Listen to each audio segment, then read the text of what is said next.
Evening, evening. Hello. Howdy.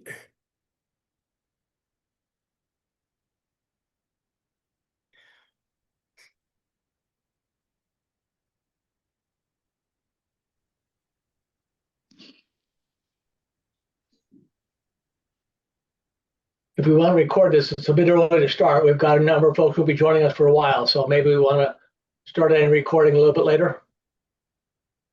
Stuart, I'm with the Maryland chapter of the Forward Party, and just chatting with the folks from Pennsylvania, we thought it would make a lot of sense to get to know each other. We've reached out to a couple of other states to try and join us. The folks from New Jersey had some interest. Hopefully, we'll get somebody from there joining us. But at this point, primarily the folks from Pennsylvania and Maryland kind of sharing. And what we want to do is, who are we? Where are we? What are our plans? What are the things we're doing? And what are some ideas as to how adjoining states can help each other? And we're really hoping this expands to more of the mid-Atlantic states and gets more people involved so that we can really share and take advantage of each other and find ways that we can help each other. So we're going to start with Pennsylvania, and I'm going to turn it over to Brian McMurray to introduce himself and their speaker. And at the end of that session that Ben does, he'll turn it over to PJ Beninati from Maryland, our chair, and we'll go through that. What we're really looking for is a lot of involvement, contributions, questions, comments as part of that. So I encourage you in terms of questions in particular, but even comments as well, two ways to do that. The first is, again, down at the bottom button, okay, there's a raise your hand button. And if you do that, that lets us know that you want to talk, okay? And we'll then be able to recognize you and bring you in as part of that. The second is the chat button, and you can click on that and just type a question, type a comment, anything you want in there, and we'll be monitoring that and pick that up as well and use that to go ahead and feed that back to our speakers as part of what we're doing. As I look at this, I'm not seeing that hand up to speak button, so I apologize for that. So maybe just visually raise your hand and we'll try and recognize it, or just in chat, put I have a question and we'll recognize you. And if I can find a way under that. Depending on your Zoom version, the raise hand option might be labeled under React. Okay. It is. Yeah, okay. So yeah, I could play a chime for raised hand, so that will do it under the React button. Thanks very much. Okay, so Brian, turning it over to you. Great, Bill. Thank you for everybody for joining this. This has been a project for a little while, so we're happy everyone can join us. Yeah, we're gonna tell you all about Pennsylvania. I'm gonna hand off to Ben Valmont, our acting chair, and let him take it away. I have a slide deck here I will show. And yeah, Ben, you can head through it. Right. We're the Pennsylvania Forward Party. We've been active since 2022. And we were proud to have a candidate we endorsed in 22. Unfortunately, he did not win that year. And then in 23, we grew a little bit more. We held our Gettysburg summit in Gettysburg, where we adopted our bylaws, and we endorsed 8 candidates that year, including one Fordist who appeared on the ballot under the Forward Party, and he was able to win that year. Sorry, I have to keep an eye on the people coming in also. In 2024, we were proud to have 2 statewide candidates, one of whom is shown in the picture there, Eric Settle. We had our first full convention, also in Gettysburg. We do like the setting of holding events in Gettysburg, as it lends into the story of the Forward Party very nicely. And a nice little place to hold a convention, in our opinion. We had, in addition to the two statewide candidates, we endorsed a few more to get our total up to 5, including one win. Uh, we in this year we had 12 candidates, including 4 Fortis on the ballot, with 6 wins, and 3 of which were 3 of those Fortis on the ballot.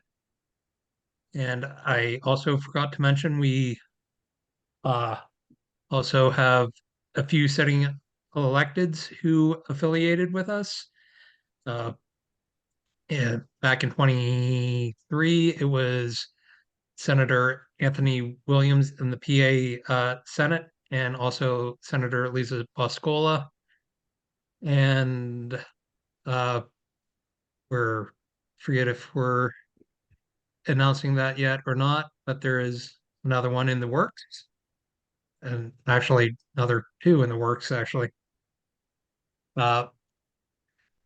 More closer look at the 25 activities in Pennsylvania. We endorsed these 12 people. And we were happy to have them. We called them the Democracy Dozen. And a lot of the endorsed candidates were county-wide offices, which I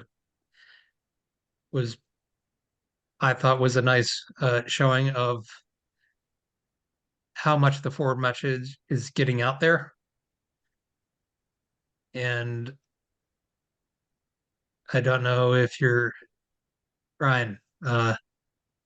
If we can look at the results of the various elections. This was Pat Dugan. He unfortunately was not able to come out, but we made a lot of headlines in the Pennsylvania press when we endorsed him. That was a very slow and quiet race until we made some hay with that. And we had about over a dozen publications write a story about our endorsement. And you can't put a price on that because it's invaluable. Another one, this was a very good candidate. Unfortunately, he did not come out on top this time, but as well as Paul Royer. And yeah, so those were the few candidates who we strongly supported, but were unable to come out on top this time. But we had a lot of candidates who were successful in their races. Danny Seisler was one of the biggest races, newsworthy races. He is now the sheriff-elect of Bucks County, and it was a very newsworthy race because he was running against a guy who was basically turning the Bucks County Sheriff's Department into a mini ICE department. Lisa Brackbill was running for a school director in Derry Township. That's around the Harrisburg region. This was the Eric Taylor win was very close. I actually went to bed thinking he was down votes, but we woke up and saw that they had counted a few more of the mail-in votes, and he had come out with only on top with only less than 1,300 votes separating in a countywide race, and that's one of the Philadelphia collar counties. So that was a very good one. This was unfortunately the one candidate who was unsuccessful in the judge of elections, but we strongly encouraged him to run, and hopefully he will find ways to contribute to his community. Again, Jessica Forcell ran for a inspector of elections. The way that works in Pennsylvania is the top voter gets majority inspector and the second place gets minority inspector. So Jessica will be the minority inspector in her precinct. Likewise, Eva is going to be the judge of elections in her precinct. She won in an uncontested race. And no matter how small the race, if there is if neither party is running a candidate, we should try to recruit people to do so. And our friend in Pittsburgh or Shaler in Allegheny County, he won his judge of elections race as well. And in 2026, we are still looking for candidates to run for the PA House. There are 103 seats, and Pennsylvania has a very good opportunity because right now the Democrats only have a 1-seat advantage. So if we were able to win in just one of these seats, we could prevent either party from having an outright majority. And that would make national headlines. Yes, Bill. So we got a question in chat. There are a couple of dairy townships in Pennsylvania. Did the school board candidate win it in Derry and Dauphin County or around Hershey? Yes. Thank you. Okay. Thanks for keeping an eye on that because I really have a hard time doing it in this view. You talk. We'll track things. Okay. Well, we'll pause for just a second. We've had a really large number of folks join, which is great. So a couple of thoughts for those folks. What we're asking, if you can, is bring up the participant box, click on the bottom and see the list of participants. Scroll down to the cursors over your name. You'll see 3 dots next to it. Click on that and see rename and just put a -BA-MD-NJ, just so we know who's coming from what areas as part of that. Secondly, if you have a question, you can go to the React button and raise your hand, or you can go to the chat and type it in. Either way, we're monitoring both and let folks participate. We really want to have a lot of involvement, participation, and questions. Okay, so Ben, back to you. All right. And back to this slide, what Brian was showing. This shows how close the races were in previous years. If it's dark red, it was actually uncontested. About half of all our PA House races go uncontested, where one party had the only race there is in the primary, and sometimes not even in the primary. So in all of those deep purple areas, if we can find a candidate to run, there is no spoiler effect because we would be the only opposition candidate. In the reddish areas, those are also blowout counties, where the minority party did field a candidate, but they got just blown out of the water. So not really a spoiler if you're losing by 20%. So, and then in the yellowish areas, they are competitive areas. Those are still very much in play. And sometimes even in those districts, one of the parties failed to run a candidate, and those are golden opportunities, except we won't know until after the primaries how that turns out. But we should let a spoiler argument stop us from our plans. other activities in 2026. We're looking to have a plant convention in Southeast Pennsylvania, uh, kind of to honor our 250th anniversary of our country. And we think it would be a great idea to hold it in the birthplace of our country. We're looking to find county leads in all our 67 counties. We're looking to increase candidate support resources across the board and improve our organizational structure and processes and simplify the process of getting new leaders on board.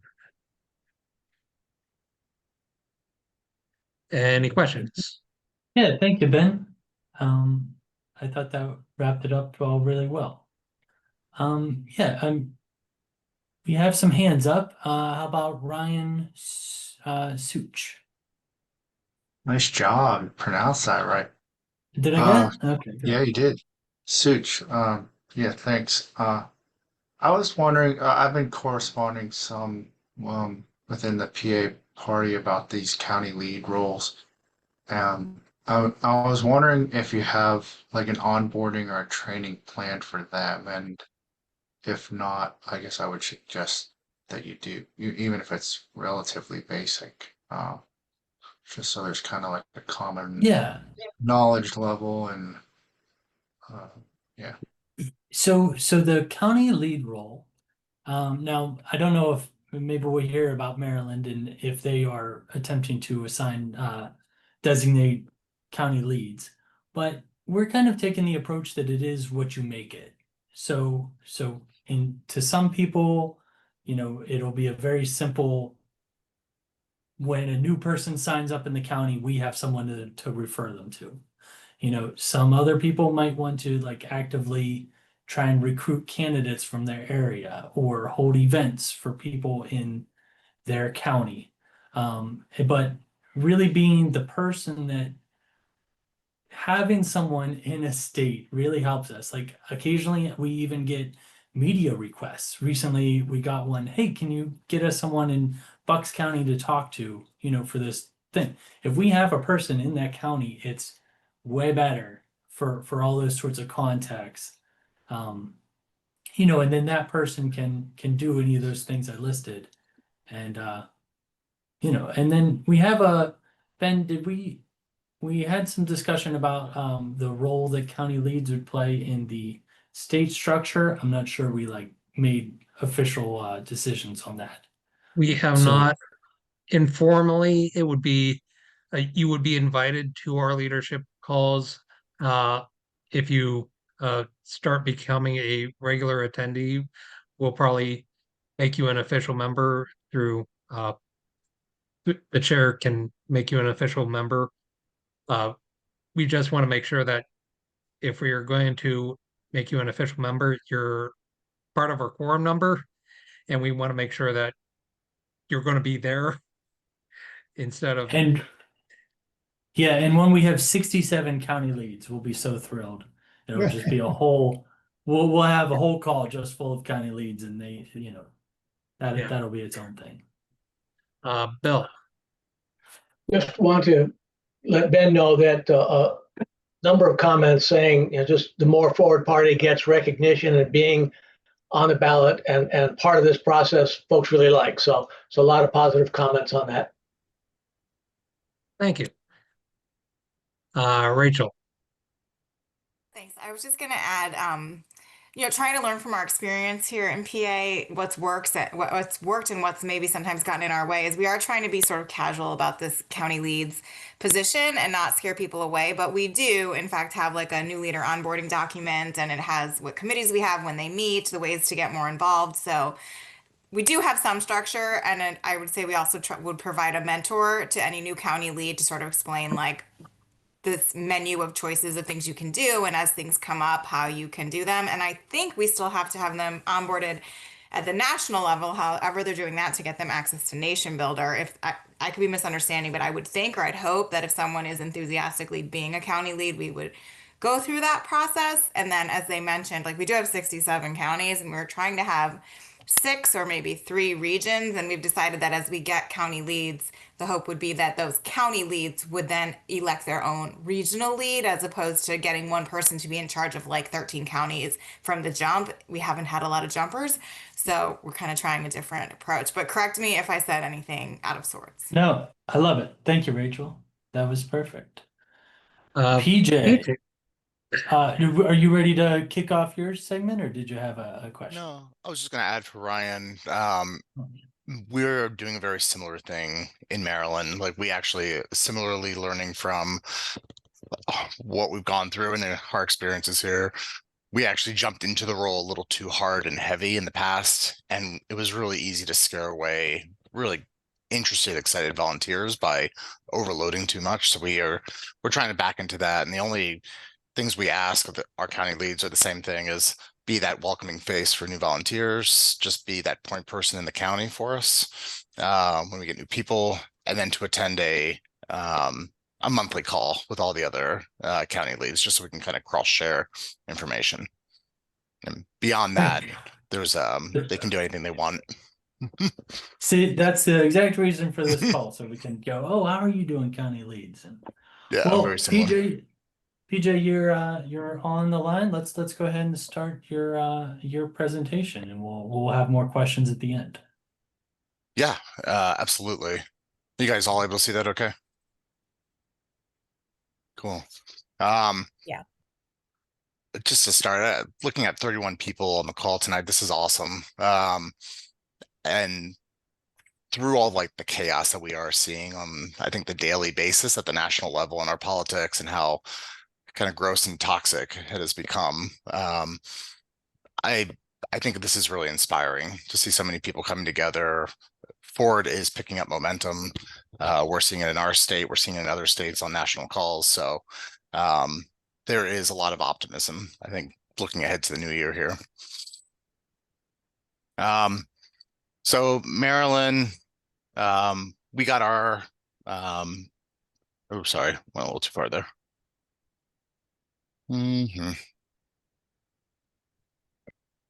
Sorry, guys. Oh wait, Bill, are you driving? No, Sorry, I'm driving, PJ. Oh, okay, that's great. Thank you.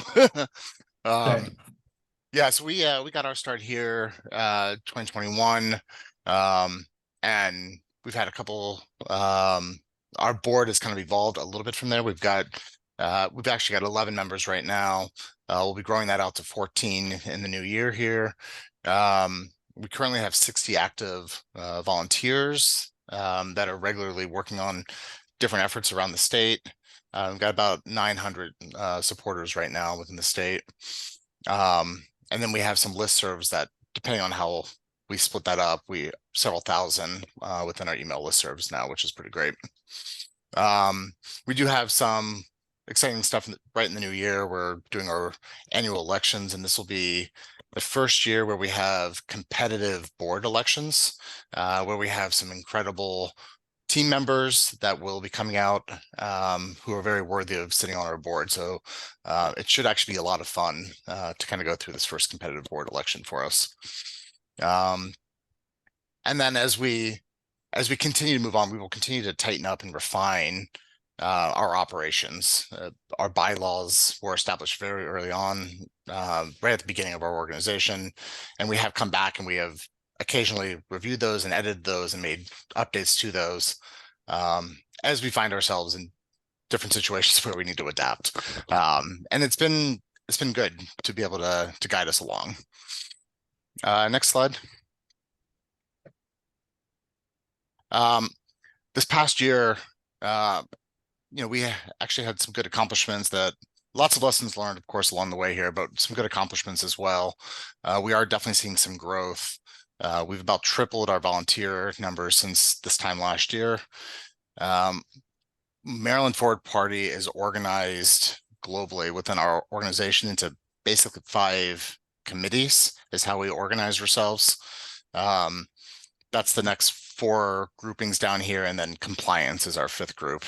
But candidates, legislative affairs, and outreach and engagement are more of an outward-facing committees, where our operations and our compliance committees are more inward-facing committees. This past year, we supported 3 candidates. We don't yet have ballot access in Maryland, so different than Pennsylvania. We are looking to achieve that hopefully in the coming year. Here is our target. So we are endorsing candidates, we're endorsing both Democrats, Republicans, and unaffiliated candidates in Maryland. So we supported 3 candidates this past year, and we had 2 wins through those election cycles in November.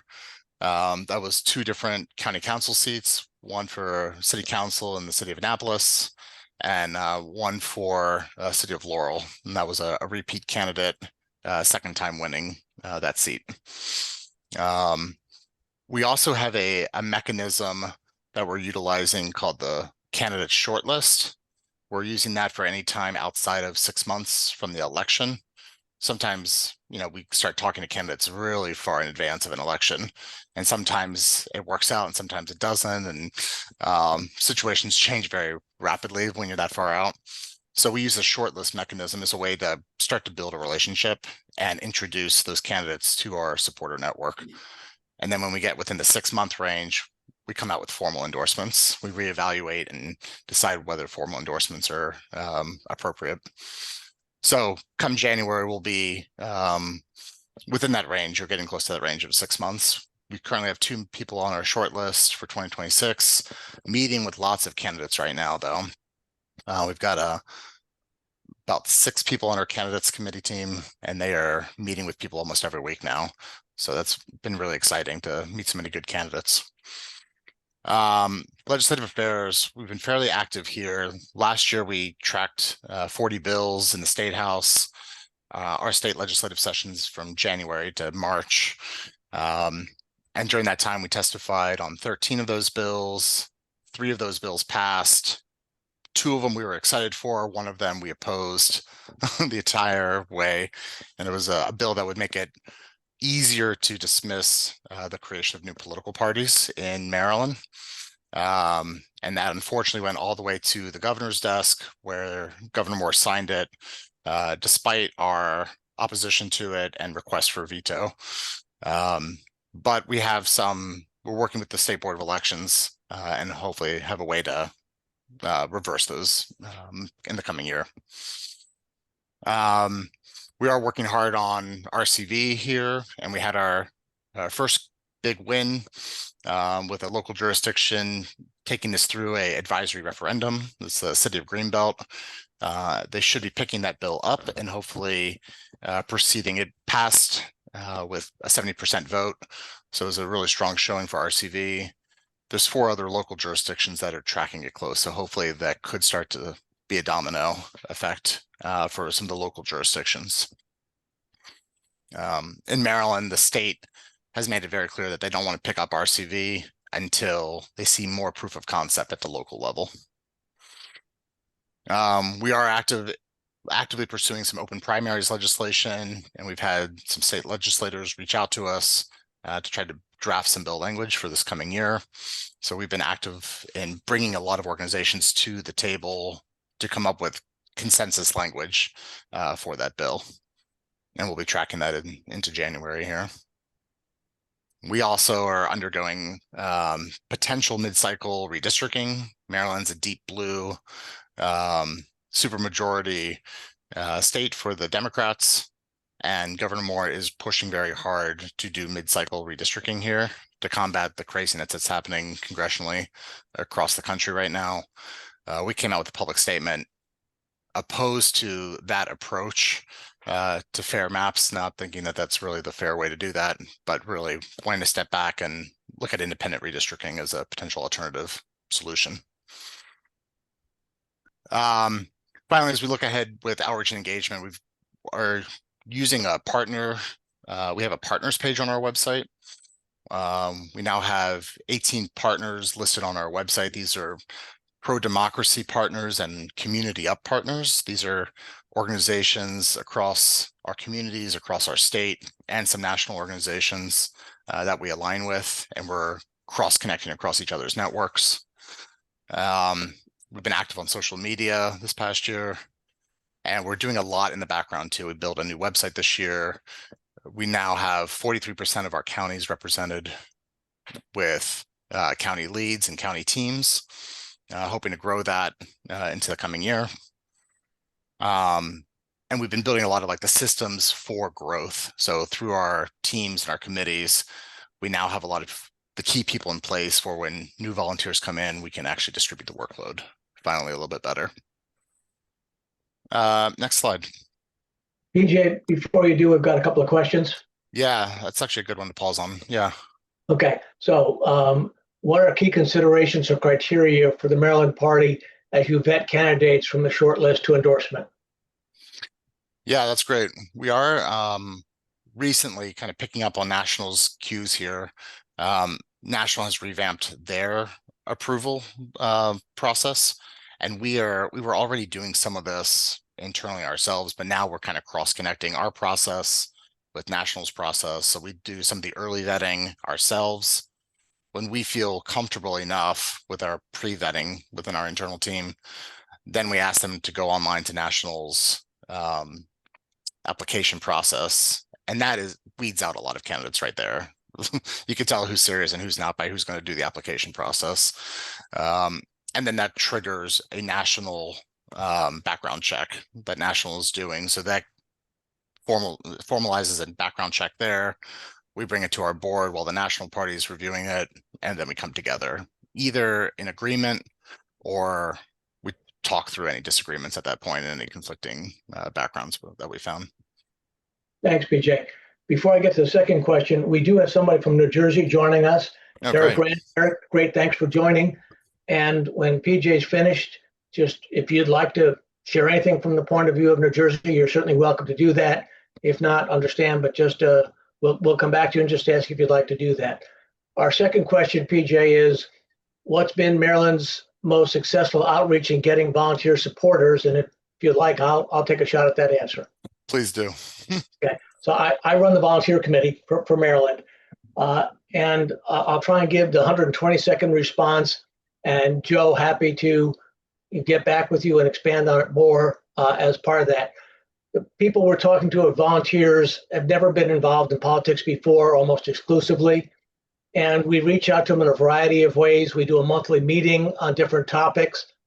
We really amping up our social media. And when somebody, and if they just make a donation, do something on them with the Forward Party, we have somebody scouring the dashboard activity, and anytime somebody registers, puts their name in for the first time, we reach out and say, hey, would you like to know more? What we found very successful is for that first conversation to be very different than they expect. They expect a sales pitch, rah, come in, do this, do that. And instead it's very, hey, let's get to know each other. Let's understand each other. And I do a lot of those calls and I talk about the warts. I talk about voting for Donald Trump in 2016. I talk about writing in Ronald Reagan in 2020. And people relax and we have a great conversation. And coming out of that, is there one or two areas you'd like to explore more? Let me get you in touch with somebody. But that low-key conversational approach has had a world of success. So that's the 120-second version, and happy to talk more about it. Then lastly, Robert's asked a question that's addressed to Nate in Pennsylvania. So I'll throw the question out, and if somebody from Pennsylvania wants to answer it, what do you think about the Young Forwardists onboarding process? Maybe we could spend some more time that way on their background. So Robert, if you want to expand off of that, or Nate answer. Let me jump in. So Nate is going to be our representative from New Jersey that will present next, I believe. Oh, so, okay. So after PJ's done, we'll head to Nate. I didn't notice that. Okay, great. Thank you. Yeah. PJ, back to you. Great. I'll just spend a second on this one, but I think we already talked a little bit. Maryland is a deep blue state. A lot of that is around the population center surrounding DC and Baltimore kind of metropolitan areas. As we go out into the Western Panhandle or Southern Maryland or Eastern Maryland, becomes a little bit more conservative as you go those ways. What's interesting is we really only have 2 truly purple counties. And then a lot of it besides that is either like pretty deep blue or very red, which is interesting because it gives us both opportunities to explore there. We can test the purple counties and with a certain dialogue and a certain messaging scheme, and then we can go to these other areas where they're one-party systems and hope to become that alternative voice. And we're testing both of those strategies kind of simultaneously. We are looking to build towards party status in the coming year. We have about 1 million, about 20% of our population here is unaffiliated voters, registered as unaffiliated, and that number is growing. Since November of last year, we've had 20,000 Democrats in Maryland leave the party and become unaffiliated. It's a massive shift that they haven't seen in years. Democratic Party here is actually pretty worried about this shift and trying to figure out how to react to that. For us, that is our audience. Like, we think there's a great opportunity to kind of reach that audience in the coming year and really work towards ballot access. There's a lot of nuance to that ballot access here, but we need about 17 to 20,000 handwritten signatures. They don't make it easy here. They throw out a lot of signatures.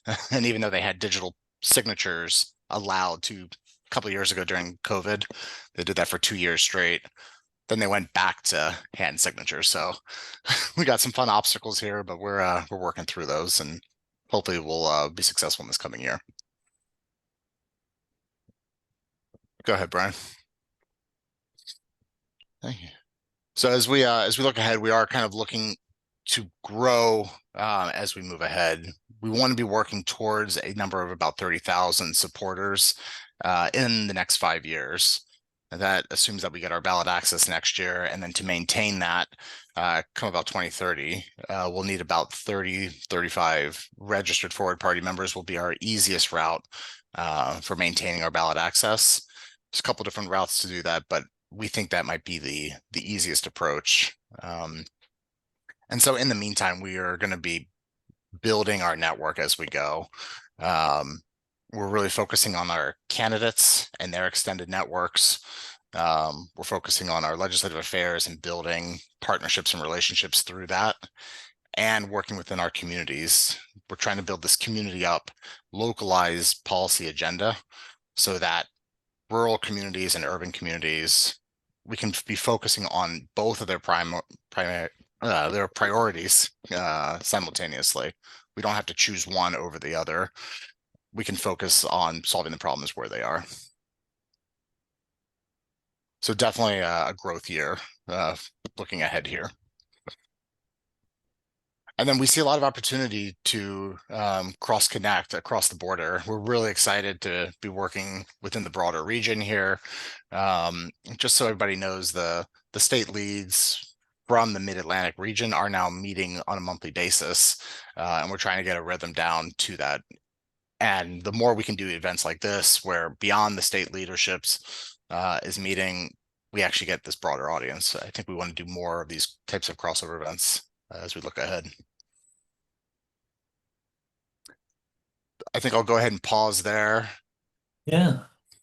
We have a couple, two more questions.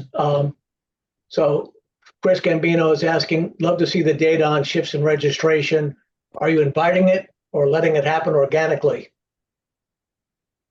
We're sitting back and letting that happen organically. We think there's a lot of frustration. I mean, I think there's a lot of frustration across the country. I think we're all seeing the poll numbers out there. You know, some polls are saying up to 50% of Americans lean independent, regardless of where they're registered and affiliated. So we think there's a huge audience out there. And this is where Ford is doing something different. And nationally, we're not talking about being a third party. We're talking about being the alternative voice in most of our jurisdictions across the country that are one-party systems. And we have a comment from Chase Phillips in Worcester County, which is Ocean City for, down at the shore, just saying that that's a 60-40 red county, but they've got interest growing from both Republicans and Democrats. A lot of good things happening there. Yeah, it's amazing. We got a strong group starting to form up over there. And Matt Sampson's indicated Governor Morris changed his positions on against redistricting. And Pete is asking, is someone from Maryland taking notes? I appreciate a connection to the Maryland party. York County is right on the Mason-Dixon line and like to drop in. So Ryan, Matt Sampson is going to be our point of contact on that. We'll get that to you as a follow-up. David, I see your hand up. You gave a couple of numbers on number of supporters, active volunteers. I'm curious how you define those things. Supporters are, in Nation Builder where they have participated in events and shown some level of activity. So we have prospects just in there. Supporters are doing something. Volunteers are folks who are actively playing a role and taking on a role and doing something to help us as part of that. We've got, as I said, 60 active, and we've got about another 8 or 10 who are semi-active, doing a little bit. But it's folks who are taking on a role with us. So that's the difference between those, the 3 different categories. David, something, again, a lesson learned that we've had over the years here. What we also have is a really large group of people who are no longer active volunteers.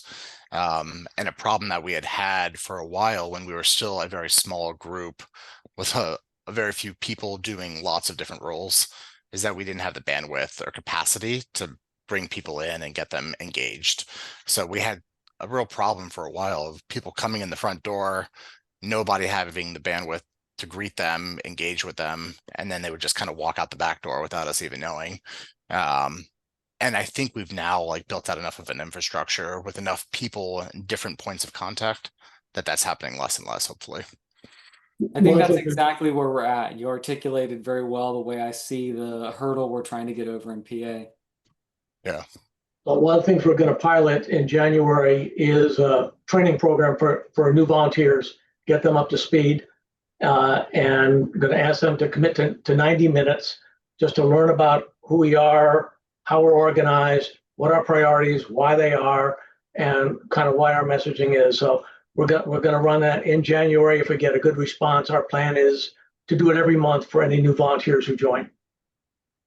Now, one thing I have noticed also is between the 2 states, we're actually having a natural experiment whereas Pennsylvania has ballot access and we have a lot stronger focus on trying to recruit candidates and getting them on the ballot and hopefully getting them victory versus a state who has laws that prevent ballot access. So we're going to see which strategy actually comes out on top. Where is it getting people on the ballot or building their organization first? And that's going to be interesting to see how that turns out. It is interesting. All right, well, before we just go into open conversation, I think Nate, are you ready to give some information about what's going on in New Jersey? Yes. First of all, thank you so much for the invitation. Every time I get to talk with forwardists around the country, just fills my cup to see the impact everyone's making in the States. I do have a PowerPoint to share. I did not send it to you, Brian. Yeah. Are you able to share, Ben? Do we need to give him access? Okay, do I Oh, we have got it. Cool. Well, I'll keep it pretty brief. Anytime I talk about New Jersey, I always bring up this excerpt from this reminder from the New Jersey Constitution that the people have the right at all times to alter or reform our Constitution, the government, whenever the public good may require it.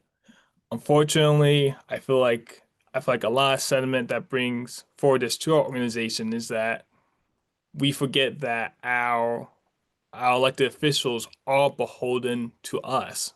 So that's what For New Jersey is all about, is focusing on those local races and reminding people that our elected officials are working for you.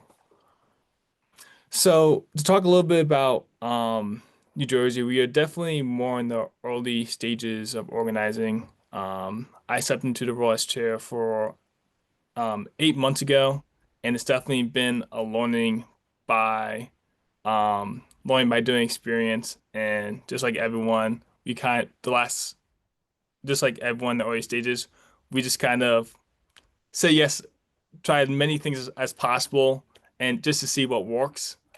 Um, and after going through the election cycle season, um, we are now more focused on our infrastructure and operations in preparation for big 2026. So here's some of our biggest highlights from 2025.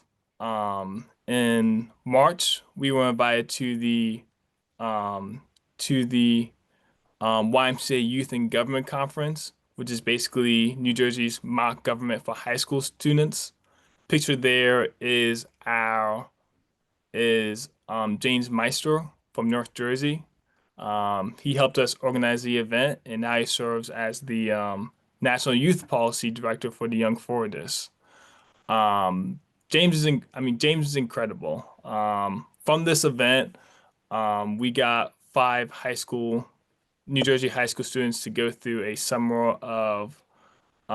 policy initiative where the Young Forwarders teamed up with For New Jersey and even Governor Whitman to actually write policies for their local towns and jurisdictions and whatnot, and just gave them that experience in high school and some before going to college. During the summer, we got the four-party Black Voters Committee involved, for which I serve as co-chair. And we invited our other co-chair, Larry Weathers, to speak in Asbury Park. Asbury Park is basically the Jersey Shore. We actually have our Monmouth County lead, Derek, on the call. He was the lead organizer for the event, and we actually got a article written about that event, which was very exciting. And that event allowed us to really tap into the um, black black religious political organizations in New Jersey, and the local organizing that Derek is doing in Monmouth County is feeding up directly into the National Black Voters Committee and how we kind of approach policy from that perspective. Last but not least, we hosted an event at Rutgers University with Andrew Yang, Governor Whitman, and Lieutenant Governor Healy. It was an incredible, inspiring event, incredible panel that really strengthened our chapter's relation with the university, and also spearheaded the creation of the Rutgers University Young Forwarders chapter. This election cycle, we endorsed 9 candidates from New Jersey from New Jersey Assembly to county clerk.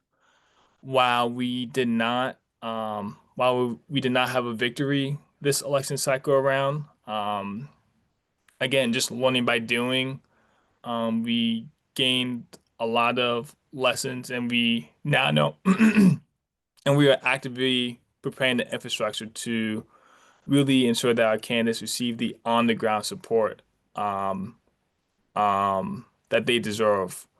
Some of these candidates, they're running in places where we did not have local organizers, which is an interesting situation. We had four out of these 9 candidates ran for office for the first time, um, and 3 of them ran as independents, which is very exciting.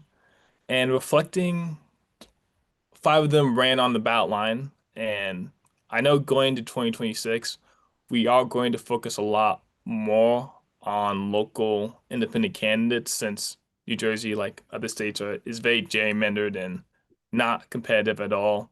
Trying to introducing a second party approach.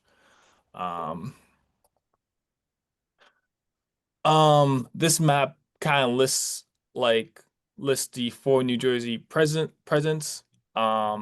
County There are 21 counties in New Jersey.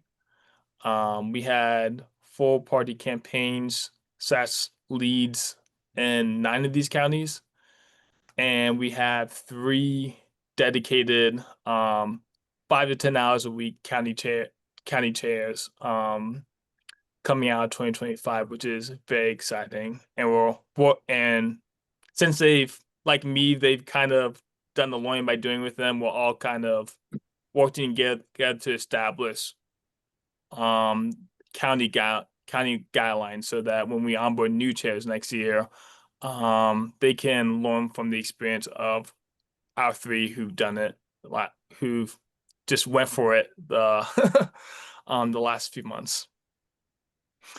So these are sort of our overall goals, overarching goals, in 2026. They are pretty generic. Identify, endorse, and help local candidates across New Jersey who embody forward values. Advocate for electoral reforms such as ranked choice voting, and various other. The 2 parties always try to pass laws that strengthen their power and suppress others. Actually, in South Jersey, we have 2 local chapters who are not even looking at candidates, to just focus on getting support from the council for ranked choice voting. And then last but not least, empower residents to understand and challenge laws and systems that undermine voter power. We onboarded a new policy director who reached out to several states, including California, North Carolina, to discuss, and one in Utah to discuss how they approach policy from a state perspective.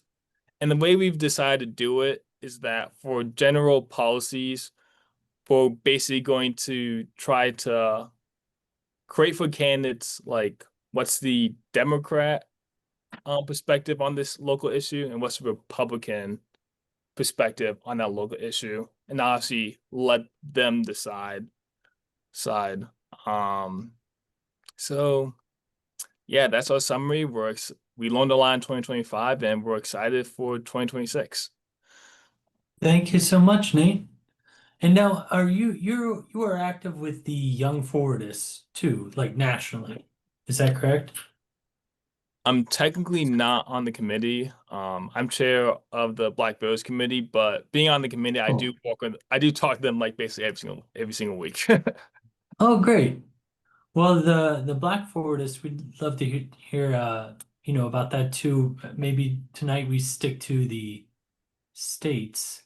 That's really exciting though. The New Jersey is up and running.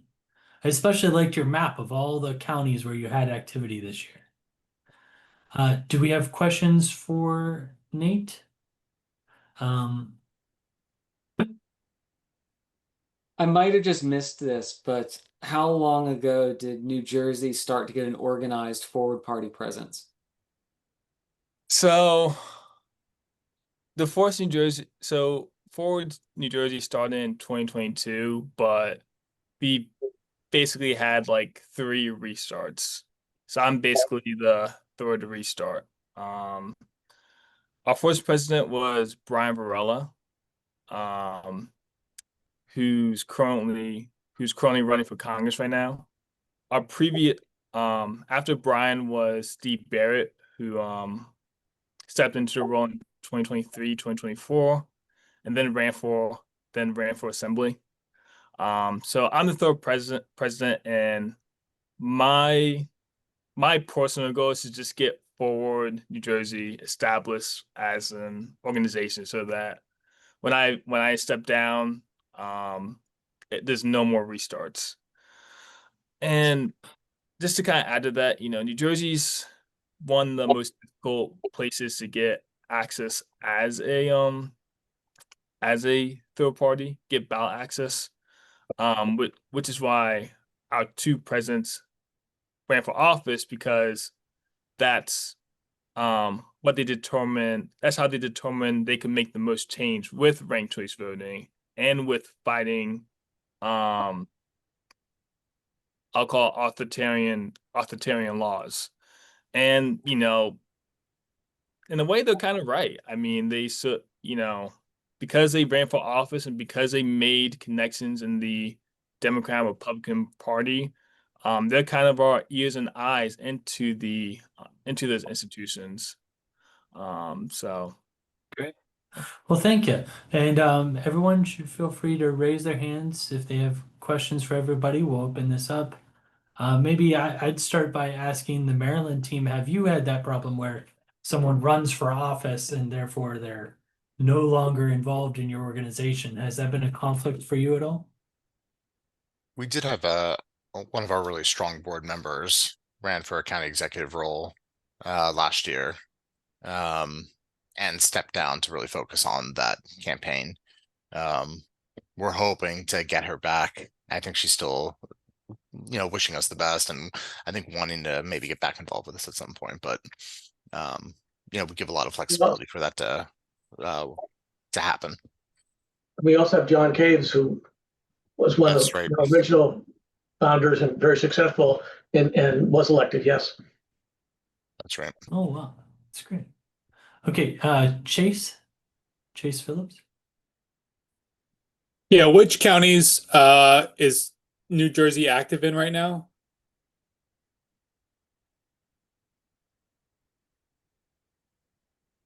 I'm just gonna pull up my map again. Yeah, I was interested in seeing the map again. Let's see. So I didn't. So we have county chairs in Gloucester, Ocean, Monmouth, and Middlesex. And then we have Candace running in these counties where we don't have an active county leader or a strong volunteer base. So that's kind of makeup. That was one of the problems we ran into last election cycle, is having a mismatch between candidates and local organizations. So yeah. We know Okay, all thank you. about that. Thank you. We know all about that in Pennsylvania. Big state. Yeah. Yeah, Rachel. Yeah, I know, 67 counties, right? It's crazy. I was just going to comment on a couple things that a couple people have mentioned.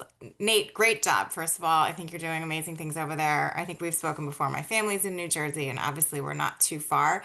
But your slide that had those three areas of focus or priorities or whatever you want to call it, I feel like we don't talk about that third one as much as maybe we could, which is like, it's tough. It's a hard hurdle, but like empowering residents to understand that we have the power. We are the ones that the electeds are supposed to be working for, right? And that last line that just went away, but that that neither party, we talk about it all the time. We think it's a given that neither party really is putting solutions forward that like most voters want, right? So I get why some folks run for office, to get in the room where decisions are made. And I think that's something that we like, a kind of a catchphrase that we, or a key phrase that we say sometimes about like, oh, well, being one of 9 on a council, or being, one of 3 on this board or something. But like, you're in the room elevating the conversation, proposing solutions, and influencing others to collaborate and things like that. So that is something that I feel like we have in our pocket and can use more about, like, why do this? Well, getting people in the room where decisions are made and they can spread this gospel, I think is really important. And I just was going to mention one other thing I heard on a national committee call, I guess like last week, was it? I don't know, it seems like longer. That I didn't really realize, that I think it's good for all of us to know and tell our candidates and folks, is that a lot of times, especially at state legislature role or maybe anywhere, most people who serve in office don't win the first time. And don't have the stat exactly, but it's definitely for state legislatures, it's usually your second or third time running. And so it's easy to get discouraged and be like, oh, that's just can't be done. It can't be done. But even outside of a minor party, oftentimes it is your second or third time running. And so if that's a little pep talk or a little consolation to keep people kind of at it, because I think we do struggle with folks who run, and then we want to bring them back into the loop. And we have some plans for January. We all had a list of candidates and not all of them won, and trying to get them, to get involved in the party and maybe run again, but otherwise help the cause in some way. So if you guys have had success with that or do in the coming months, candidates who were, motivated enough to run and they sought endorsement, and then, maybe let the dust settle and they didn't win, like, don't let them out, out the back door, like whoever, I forget, had said it. I think it was PJ. So just a couple thoughts.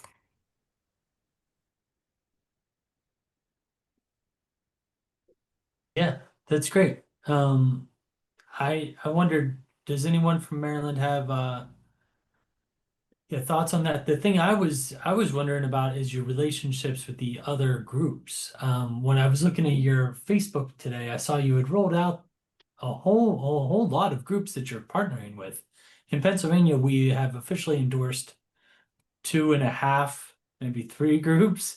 But we haven't done a wide selection like you have. Is that something that you put a lot of time into vetting them, or these are just friendly organizations that you have relationships with? Yeah, this is on our partners page. Um, and we're hoping to continue to grow this too. A lot of these are leaning more towards the pro-democracy kind of partnership side of that. We're hoping to continue to grow the community up side of that as well. And we think there's opportunities for neighborhood association groups or healthcare groups or transportation related groups to get involved. And, these are, as we align with on a mission or values kind of perspective, we think there is natural partnerships that are out there. And then one thing we'll be adding to that page soon is a semi-public kind of calendar where all those partners can be listing their individual events coming up, so they can kind of start to cross-pollinate amongst themselves as well as we work on common interests. Oh, that would be great. We're currently, we send out a newsletter, and every month I'm looking up all our friendly organizations meetings and putting them in one newsletter. It'd be great to have a way for them to post it. Yeah, David. There's a follow-up question for PJ. I've had the same thought that there are organizations with similar goals to ours, but one of the things that we always have to be careful of is that some of those organizations are classified in a way that they have to be carefully nonpartisan. So when you declare a partner organization, how mutual is that, and how have you navigated their need to be nonpartisan? Yeah, and a lot of them aren't allowed to endorse candidates. They're not allowed to do endorsements if they're a 501c3. We really kind of focus on their needs a lot of times. We can use it from, they can kind of feed into some of the efforts we're working on, but we really focus on them a lot of times. How can we be helping them? How can we be in their community, connecting with their network and providing resources to their network? Particularly on the community upside, as we're meeting with a neighborhood association group or a local running club. They're all voters, they all have needs. And we think there's opportunities to kind of expand throughout those different networks. And when you declare them as a partner, are you consulting with them first to find out if that's okay with them? Is it more of a one-sided thing? Yeah, so there's actually a sign up on the webpage now too, on the partners page. So any organization could go there and either sign up as a pro-democracy partner or community up partner and kind of apply for it. And then we can internally then vet that and decide if it's a good fit. And if it is, we kind of add them and announce that partnership. Nice. I'm pleasantly surprised that works as well as it does. That's exciting. Takes a little bit Yeah. of time working with them. And, they'll have questions about the organization. A lot of them haven't heard of Forward Party. So, there is a little bit of education that happens, but it's been pretty successful so far. Great. Yeah, Nate, go ahead. Yeah, I was just going to add that we get a lot of people who join Forward just purely because they're interested in ranked choice voting. And there's a 501c3 voter choice New Jersey that has kind of spearheaded the the campaign to make ranked choice voting legal in New Jersey, for local municipalities and towns. So kind of campaign pathways that where they're going town to town, city to city, convincing city councils to pass trigger ordinances and resolutions saying, hey, if we pass the Municipal and School Boards Voting Options Act, the state assembly passes it, our town will give people the option to use ranked choice voting. We'll put it on the ballot for people to vote whether to use it or not. So we kind of send forward this to them for that kind of guidance. We have two groups of forwardists in two small towns in South Jersey who aren't calling them forwardists for those compliance reasons, but are pretty much pursuing that goal head on, and then plan to actually support the candidate side of it once they pass that resolution in the town. So Great. Nate. Nate, Oh, go oh, ahead. sorry. Well, I thought I'd just share, people in Pennsylvania pretty much know, but I spend a lot of my time in Alaska. I kind of stand at the border between Pennsylvania and Alaska. So if anyone ever has like questions about Alaska ranked choice voting, I'm pretty in the weeds on it. So feel free to reach out to me. If you ever have questions about that, let me tell you that having ranked choice voting doesn't mean that third parties start falling out of the woodwork. It still takes party building, no matter what your electoral system is. Sorry, PJ, did you have more you wanted to say on that? I was just going to follow up with Nate. Those types of organizations are amazing to be connecting with. Like, we have something similar here in Maryland. It's called RCV Maryland, nonprofit organization. They've got 19 partner organizations that are all supporting. It's League of Women Voters, Represent Us, Represent Women, Common Cause. It's like, all the big hitters that you would expect to be supporting those types of things. And we get to be a partner. We get to share our volunteers with them. They bring our volunteers to some of our stuff. Like, that's where we can start to have these kind of interesting partnerships, I think. It's great.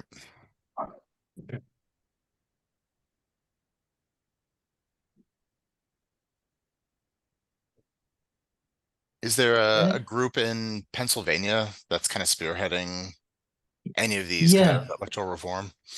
So we've gotten more involved with the open primary is a pretty solid movement. Rachel, Rachel could tell you about her role in it all, if she wanted, but that's a Ballot PA is the group, and we've officially endorsed them. The ranked choice voting thing is a little trickier for us because the group that is like the Fair Vote chapter of Pennsylvania is called March on Harrisburg. And while they are a ranked choice voting advocacy group, they also advocate for a gift ban, like for the legislature. So we haven't gone as far as like officially endorsing or, partnering with March on Harrisburg because, we're not sure we want to go full in with some of the other things they do. So, that we're friends, but it's kind of tricky that we got to navigate. There are some others. There's like independent Pennsylvanians. You said March Oh, on sure. Harrisburg. What's the independent redistricting? You said is fair districts, right? Ballot PA you Yeah. mentioned. There's a few, and I think, like many causes, but there's all these tiny groups. Like we gotta like, coalesce, and like there's people who want the same things, and so there's power in numbers, and many hands make lighter work. So I do think candidates are in there. I think election door knockers are in there. I think we are cross-pollinating more. And yes, there's a lawsuit. So Matthew, maybe you just mentioned that, but yes, we are big Smirconish fans here, and Rachel is actually one of the how do you say it? What are you? Plaintiff. I'm one of the plaintiffs on the suit. So there was an attempt. Michael Smerconish and then David Thornburg are the two primary plaintiffs. they tried to get a King's Bench petition in Pennsylvania, which I guess would be like trying to go to the emergency docket and avoid weaving through all the courts, and that was unsuccessful. So then they sort of we're watching, I think, some legislation that may go to the Supreme Court, but the Florida open primaries, I believe, is like a federal law, and this is a very Pennsylvania focused suit against the Pennsylvania Constitution, or arguing that closed primaries violate that. So we just this week submitted the regular old suit in the court of I don't know what it is, the Commonwealth Court, that will have to hopefully, navigate its way and go the slow way. But, the judiciary is a path to change as well. So I'm happy to be a part of it. We'll see what happens. Yeah, you're basically famous. Yeah. Well, although I have to tell this story. My mom, well, listen, she's in New Jersey, and she listened to Michael Smirkana. She's like, well, I heard something you might be interested in. There's this lawsuit. And I was like, yeah, I know. So stay tuned. Okay. Yeah, that's exciting. Bill, did you have a question, or maybe we could wrap up if there's. Just want to throw out a thought. I think we've had some great discussion tonight, and the chat as well. And I think this has been a really good discussion. And I think we want to continue it. We are willing to have one of our folks, and Matthew Sampson's agreed to do that, kind of be our point of contact to work with the other chapters. So, if Ben and Nate, if you've got somebody that you want to put Matthew in touch with, and how can we help each other, and how can we take this thing to the next level, and really start to benefit each other.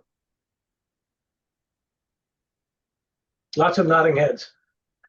Absolutely. Well, yeah, let's get maybe a regular cadence. And I think there's so many ideas, and then we can not recreate the wheel as many times and help each other out. I think it's overdue, and I'm glad it's happening. Yeah. Especially, it seems like Nate, is just getting started, although there's a history. As you navigate all this stuff, you're gonna have questions, and maybe there's something that we could help you do to avoid some of the challenges that we've seen. No, I mean, I've only been at this for 8 months, so I definitely love to learn from the 3 years of experience all of you had, and of course not repeat any mistakes. So I appreciate that. Yeah. Although it's different in every state, so you have your own challenges. Okay. Well, unless there's anything. May I jump in with a little bit? Yeah, go ahead, David. First, oh gosh, that's a very ugly link. I don't have a, hey, hang on just a second. Let me clean that up.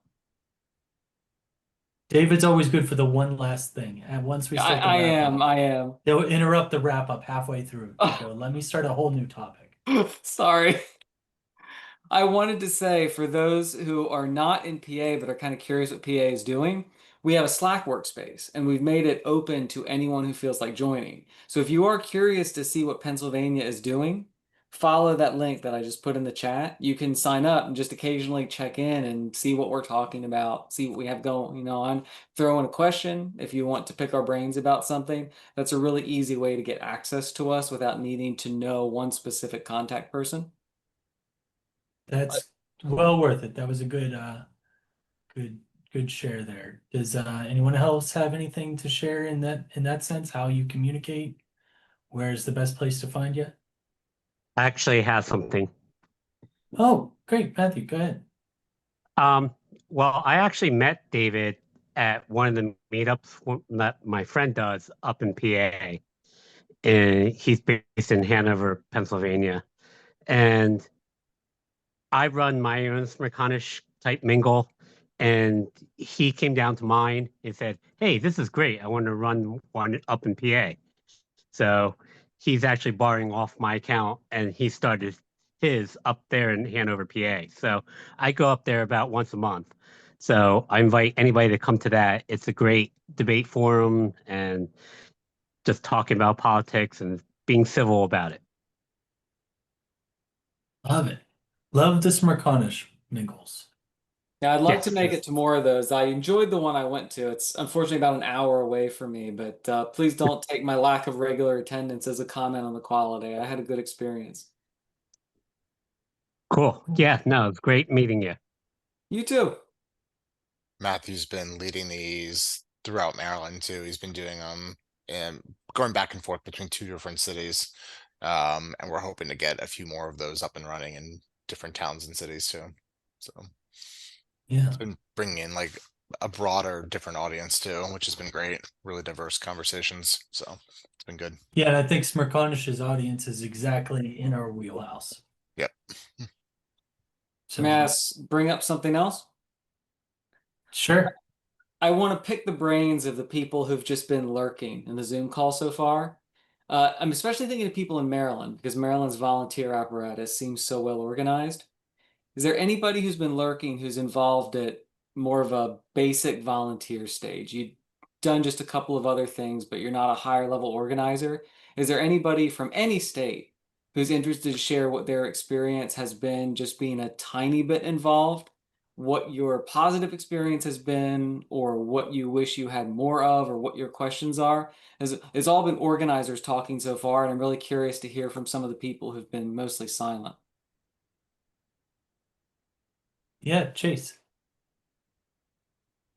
Thank you. Yeah, I'm just a volunteer, but I've been speaking with Dr. Mike Norris, who's also on the call today here in Worcester County. We're a little bit of a geographic outlier, so Worcester County encompasses Ocean City, and we are about 2.5 hours from the main Maryland party. We're like PJ said, the Washington Baltimore Metro. So we're kind of like way out in the sticks a little bit, but I have to say onboarding. I worked. My first call was with Bill Stewart.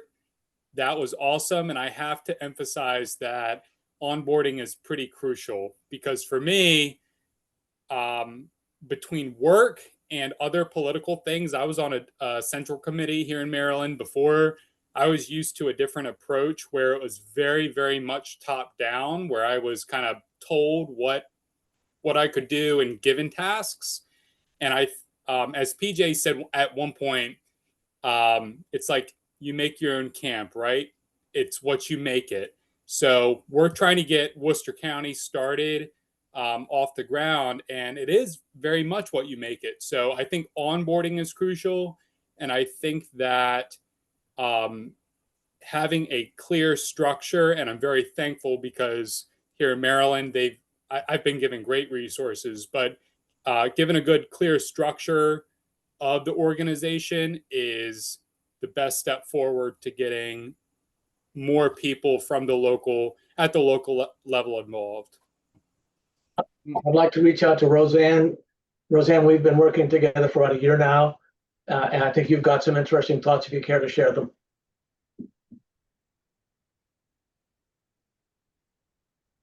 Yeah, hi. Yeah, we've been, I mean, I had a great conversation starting out with Bill, and he, it was very much, this is what we're doing. What are your interests? And I said, I live in a community where there are a whole lot of old people, but we're pretty organized, and maybe we could interest some of them. And Bill and PJ came over and talked to a group of people, and it's just taken off from there. But it's just they've I don't know how to say it. They've allowed me to pursue my interests. My interests are not in the legislation or in any of the real heavy duty political stuff. They're pretty much in just helping voters figure out how to talk to legislators, and communicating. Outreach, yeah. And they've been very good about giving me guidance when I need it, and and just letting me do what I think will work. And it's been very interesting. And we have a couple of people. I sent the link to this call out to the group that we have here. We have just a club of people who meet regularly, and a few of them, are interested enough to be on this call and listen to what's going on. And I think the more we can understand how Forward's working in other states and nationally and all that sort of thing, the better job we can do in being able to present the case to, the people that we meet, that sort of thing. So it's been it's been a very interesting experience. I just, got involved because I I looked at the election and said, I can't just sit back and watch this. And so um, I thought, wonder what Andrew Yang's doing, and that's how I found Forward, and it's just been I really hope we can make it fly. I think I'm a little surprised, and I've been thinking tonight. I'm surprised that that national doesn't give some sort of a structure to the states that are trying to put these things together, even though every state is a little different. But it seems like there could be, that for people to have to work so hard to, take 3 steps forward and 2 steps back, trying to figure out how to make it fly on their own, that there could be that what you guys are doing tonight, sharing what's working and what's not. It just seems like that's probably been done, and we just didn't know it. We didn't know where to find it. Roseanne, since the beginning, Forward National has tried different variations of, helping states get set up, hands off, hands on, and it's really been a ride to see the way they've tried things. But like you said, every state is different, and at some point, I think we do just end up reinventing the wheel every time. Which is why I think it's really great that we can talk to each other as neighboring states and regional. Yeah, this is a great idea. I'm very impressed with it seems like once the ball gets rolling, once people, figure it out, then it really gets rolling. So that it's heartening to see that. So, and I think what you guys are doing with this is a great idea. Thanks, Roseanne. And that was wonderful to hear. I just put another link in the chat to the Forward National Knowledge Base, which I sometimes hear them call K-Base, like in the recent survey that Mario Arias just sent out. I will admit I have not found the time or energy to explore that knowledge base myself, but I share that as a resource for anyone who does have that inclination. I'm also curious to ask a follow-up question of Roseanne and Chase. In the work that you've done so far, what is the main means of communication? Is it mostly just email? For me, it's mostly email. We meet once a month here. We have 72 or 3 people every month. 1 or 2 new people will come in and look at what the group's doing, but we meet once a month, and then I send out a summary of the meeting of what we talked about to the whole big group, and it just, little by little, people have heard what's going on, because this is a retirement community, and it's a pretty big one. We have a couple thousand people living here, but it sort of works like a small town. So, And great. so I was going to say with Roseanne, we never had clubs until Roseanne came and said she wanted to start a club, and we're like, okay, let's go do that. That sounds like a good idea. Before we knew it, she had 70 people signed up for this thing. It's like our biggest group in the entire state. It's kind of awesome. Well, we got to get it to be more effective, but yeah, it has been quite an interesting ride. That's really cool. For me, I went straight to the news. I knew a good reporter here with that reports on Ocean City matters, and I mentioned it to him. He's like, "Oh, that would actually make a really good story." And we had an interview. He wrote an article about it in OC Today. We got a Facebook page off the ground, about 104 followers right now, I think.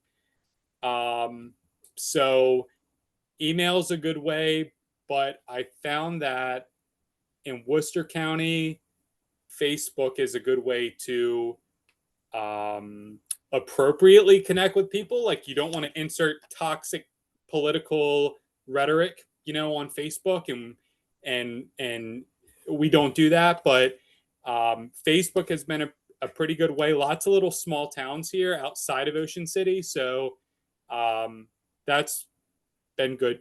That's been pretty effective as well, I think. Now, are you saying you use Facebook as an organizational tool or promotional tool? Promotional. Okay, that's what I thought you meant. I just wanted to make sure. We have a note. I think for me the cart was a little bit before the horse. Like I did organize the Facebook page. I've been talking with Mike Norris and Megan, another individual here in Worcester County. Now it's getting that structural piece behind it. But that was a way I garnered interest. It was a lot of like, I'm very involved in my little town, Snow Hill. It's a very tiny town, but that was a way I think to garner interest. And I think the next step after that is to continue to build our core team. And I think that speaks to, at the county level, organizing a county team, right? For me, I went straight to the news outlet. You know, We have a note that Peggy wanted to say something. So Peggy, Yeah, go I ahead. did. Thank you. And I think PJ did it partly for me. I really want to do a shout out for Roseanne for what she's done in terms of steadiness and this slow work we have with the group we're working with and all the other activities we are challenged by in terms of even coming together. The other comment I want to make is I'm not a strategist at all. This is really brand new for me. But what I'm very excited about tonight is the energy of the younger people. I'm just so thrilled and energized myself by you all. Your enthusiasm, commitment, perseverance, and whatever. So I just wanted to thank you for that. Thank you, Peggy.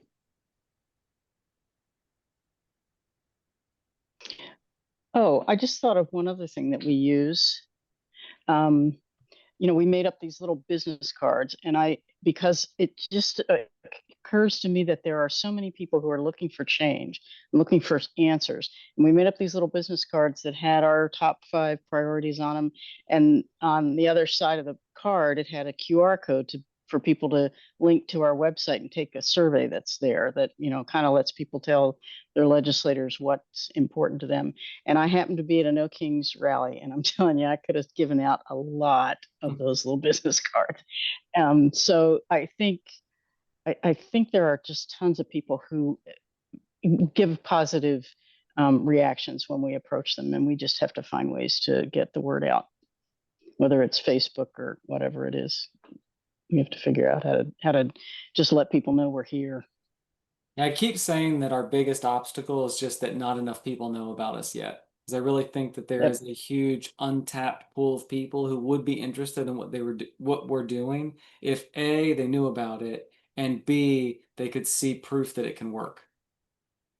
Yeah, and I think if we can share ways that it's working for us, like we had a group come here who are doing a Rails to Trails thing, and they were talking about how they needed volunteers to help them, and that the first month they got like 20 volunteers, and the next month they got like 60 volunteers, and then they had 300, and they didn't need 300. And I'm thinking, I need to go talk to that group and find out how they do that. I suspect they did it through social media. I can't imagine how you can get that many volunteers in just a couple of months that they were doing this. But I think when we see things that are working like that, we need to go find out how it happens.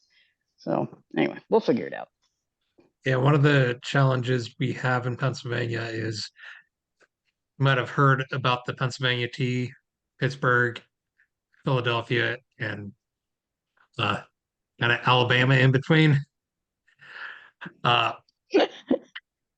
I'm actually originally from the Alabama in between, little town called just outside of Punxsutawney. But trying to connect with people in that area I know our message will hit with them, but it's just getting the message out to them because they're literally not gonna, if it's coming from a former Andrew Yang group, they're not gonna pay attention because frankly, he was a former Democrat and they're not going to listen to any Democrats. uh, Mm. and that then also the fact that because we don't have a lot of volunteers out there, we don't have people to connect with uh, anybody who starts to show an interest, and then there's no support for them out uh, at the local level as well. So trying to figure out a way to crack that nut of the rural areas is an ongoing concern in Pennsylvania. Well, Ben, I was going to say Mhm. it's similar in urban areas too. I'm in downtown Baltimore, and we use a very similar logic here when we're talking with people. You know, we say this is a deep, deep blue city. There hasn't been a Republican in office for almost 50 years in this city on the city council, and it is still one of the most mismanaged cities in the entire country. Like one of the worst education systems, one of the highest crime rates, failing infrastructure, like you name it, highest tax bracket, like where the city is failing its residents, and we need an alternative voice, a legitimate alternative voice. So it's actually like not too dissimilar of a potential argument. Absolutely. Okay, guys. Well, we're at 9:30. I think it's probably time to wrap our holiday party up. Drive home safe, everybody. If we all have our emails, you're in touch with your local states, but you know, just for reference, everybody here would like to hear from you if you want to reach out, to help out with something across the state lines. So we look forward to doing this next time, and have a great end of the year. On to a big forward 26. And yeah, thank you all for joining so much. Night now. Take care. Have a good night, everyone. Have a good night. This was great. Thank you. Bye. I enjoyed it too. Thanks. Bye.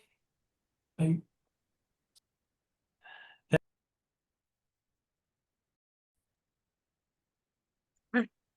I'm going to end it for all. Have a good night.